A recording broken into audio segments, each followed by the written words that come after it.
about mind control, and Karen has a question. Go ahead. I'd like to know why he does this to people. I mean, what does he gain from it? I don't understand why how people just do most cult leaders, in my opinion, want either one or both of two things: money and power. Not all cult leaders start out just saying, "I want to make a lot of money and I want power," but some do.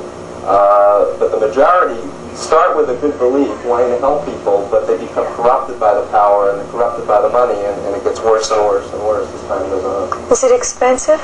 Yes, very. The seminars were very expensive. Here, Peter spent a lot. We didn't even have any savings, and he took all our savings and left at Christmastime. What do you figure you spent?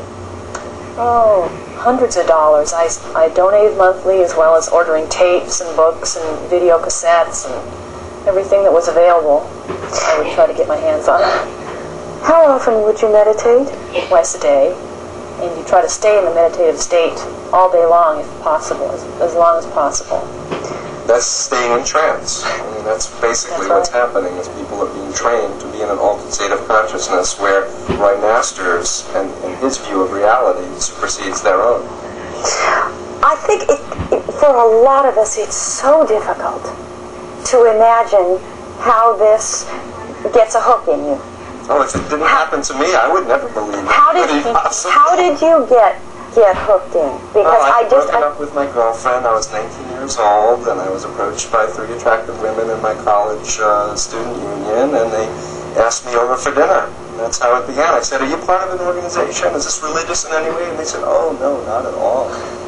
And it led to 2.5 years in the Moonies. Linda?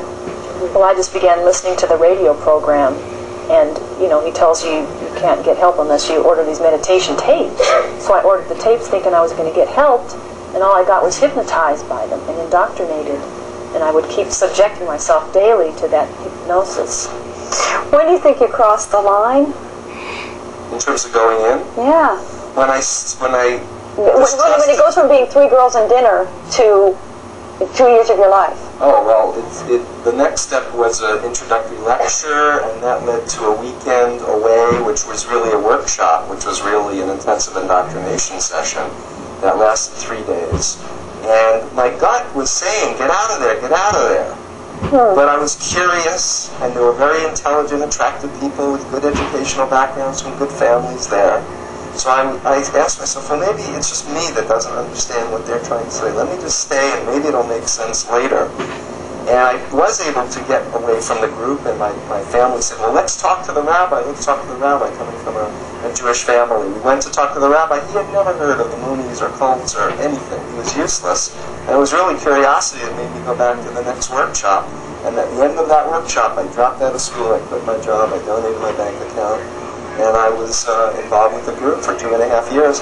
And if my family hadn't rescued me after a near-fatal automobile accident, I could still be representative of the Moonies.